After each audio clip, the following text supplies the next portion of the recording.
Hello and welcome to another session of MCQs on basic macro economics. आज हमारा 10th session है MCQs का basic macro economics पे। जो बेसिक मैक्रो इकोनॉमिक्स में हमारा 10th लेक्चर है, it is about circular flow of income, three sector model. हमने एक्चुअली इंजेक्शंस एंड लीकेजेस के सिस्टम को अंडरस्टैंड करने की कोशिश की कि इंजेक्शंस और लीकेजेस किस तरह ऑपरेट करते हैं एक थ्री सेक्टर मॉडल में। तो इसी के बारे में आज हमारा एमसीक्यूज का सेशन होने जा रहा है। तो पहले क्वेश्चन पे आते हैं। हमारा पहला क्वेश्चन है द इम्पैक्ट ऑफ लीकेजेस। आपने देखना है कि लीकेजेस का इम्पैक्ट क्या है ऑन द वॉल्यूम और value of circular flow of income, यानी कि लीकेजेस का impact circular flow of income पे क्या होता है। तो आपके पास जो आंसर्स है वो है रिडक्शन, यानी कि सर्कुलर फ्लो ऑफ जो इनकम है उसका वॉल्यूम और वैल्यू जो है वो रिड्यूस हो जाता है, या फिर इंक्रीज हो जाता है, या ना इंक्रीज होता है ना डिक्रीज, या इंक्रीज होता है या डिक्रीज भी हो सकता है, दोनों में से एक हो सकता है, या नन ऑफ द अबव आपके पास ऑप्शन है। तो ये चार ऑप्शंस में आपका सही ऑप्शन क्या है। तो जैसा कि आप जानते हैं कि जो सर्कुलर फ्लो ऑफ इनकम होता है, सर्कुलर फ्लो ऑफ इनकम जो होता है, तो इसमें एक रेगुलर अमाउंट फ्लो होता है इनकम का। तो अब अगर लीकेजेस होंगी तो दैट मीन्स कि कुछ अमाउंट इस सर्कुलर फ्लो में से बाहर निकलता है। तो अब फॉर एग्जांपल इस पॉइंट पे बाहर कोई अमाउंट निकला, तो यहाँ से आगे अब जो सर्कुलर फ्लो होगा तो दैट मीन्स कि उसका वैल्यू अब कम होगा। फॉर एग्जांपल यहाँ तक अमाउंट 100 था पहले, फिर 20 यहाँ से कम हो गया निकला, तो फिर यहाँ से अब नया जो सिलसिला शुरू होगा वो 80 जो है रुपीज़ का होगा, या $80 का होगा। अगर हम कहें कि ये 100 रुपीज़ है और ये 20 रुपीज़ है, तो इसलिए इम्पैक्ट क्या पड़ेगा, इम्पैक्ट पड़ेगा रिडक्शन का, कम होगा सर्कुलर फ्लो ऑफ इनकम का वैल्यू या वॉल्यूम। दूसरा हमारा क्वेश्चन है कि a budget in which revenue is greater than expenditure is called. उस बजट को हम क्या कहेंगे जहां पर रेवेन्यू ज़्यादा होता है और एक्सपेंडिचर कम होता है। तो आपके पास ऑप्शंस है balanced budget, surplus budget, deficit budget, none of the above. तो आप जानते हैं कि बैलेंस्ड बजट हम कहते हैं जब रेवेन्यू होगा equal to expenditure. Surplus budget हम कहते हैं जब रेवेन्यू आपका ज़्यादा होगा और एक्सपेंडिचर आप कम करेंगे। और डेफिसिट बजट तब होता है जब रेवेन्यू कम होता है लेकिन आपका एक्सपेंडिचर ज़्यादा होता है। तो इसलिए यहाँ पे जो सही आंसर है वो सेकंड है, यानी कि B option is the correct answer option here. हमारा तीसरा क्वेश्चन है कि डेफिसिट बजट एक्ट्स एज, आपने बताना है कि इन ऑप्शंस में से कौन सा अप्रोप्रिएट आएगा यहाँ पे on the circular flow of income. तो क्या डेफिसिट बजट एक्ट करता है एज अ लीकेज और एज इंजेक्शन और neither none of the above, तो ये आपने बताना है यहाँ पे। तो यहाँ पे अगर आप देखेंगे जो डेफिसिट बजट होता है उसमें क्या होता है, उसमें ये होता है कि आपका रेवेन्यू कम होता है, आपका एक्सपेंडिचर ज़्यादा होता है, राइट। अब देखिए रेवेन्यू साइड को ज़रा इस पर फोकस कीजिए। जो आपका सर्कुलर फ्लो ऑफ इनकम हो रहा है वो बताता है कि बाई ये जो रेवेन्यू गवर्नमेंट का है ये कितना है, प्लस जो गुड्स एंड सर्विसेज या जो हाउस होल्ड सेक्टर और बिजनेस सेक्टर के दरमियान, हाउस होल्ड सेक्टर और बिजनेस सेक्टर के दरमियान जो फ्लो ऑफ इनकम होता है, राइट।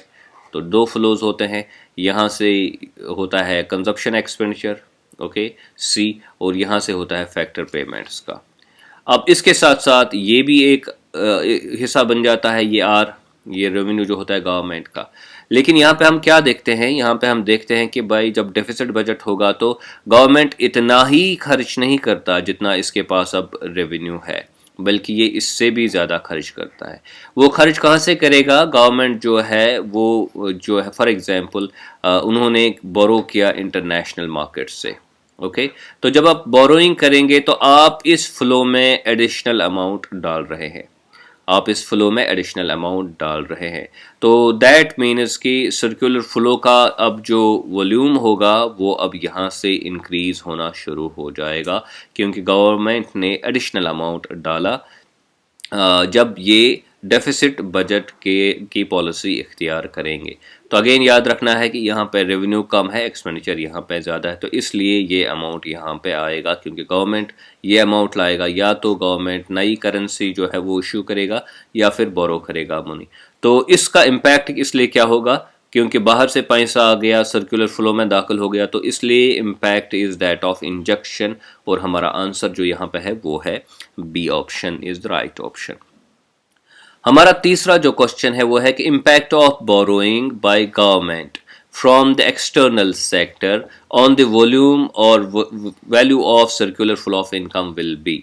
यानी कि अभी सर्कुलर फ्लो ऑफ इनकम चल रहा है, राइट, तो ये नॉर्मल चल रहा है, लेकिन फिर गवर्नमेंट क्या करता है, बाहर से कुछ फंड्स लाता है, जैसा कि अभी हमने केस में देखा, बोरोइंग बाहर से की जाती है, एक्सटर्नल सेक्टर से की जाती है। तो इसका इम्पैक्ट अब क्या पड़ेगा, तो जाहिर सी बात है इसका इम्पैक्ट ये पड़ेगा कि यहाँ से अब सर्कुलर फ्लो जो है इसका वैल्यू इंक्रीज़ हो जाएगा, वॉल्यूम जो है वो इंक्रीज़ हो जाएगा। इसलिए यहाँ पे जो जो सही आंसर हमारा है वो है इंक्रीज़, यानी A option is the right option here.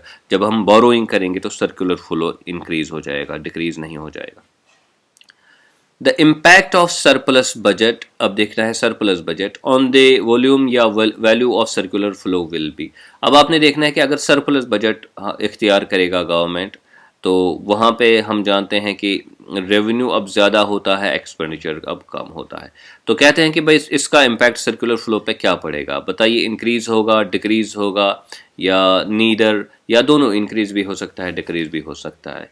तो यहाँ पे आपने ये बात याद रखनी है कि इस सर्कुलर फ्लो में जो ये चल रहा है सिस्टम, तो ये रेवेन्यू इसमें से, फॉर एग्जांपल रेवेन्यू यहाँ से निकलता था, गवर्नमेंट को मिलता था, और फिर यहाँ से वापस एक्सपेंडिचर की सूरत में वापस इस सर्कुलर फ्लो में आ जाता था, ये एक्सपेंडिचर की सूरत में वापस आ जाता था, ये रेवेन्यू की सूरत में निकलता था सर्कुलर फ्लो से।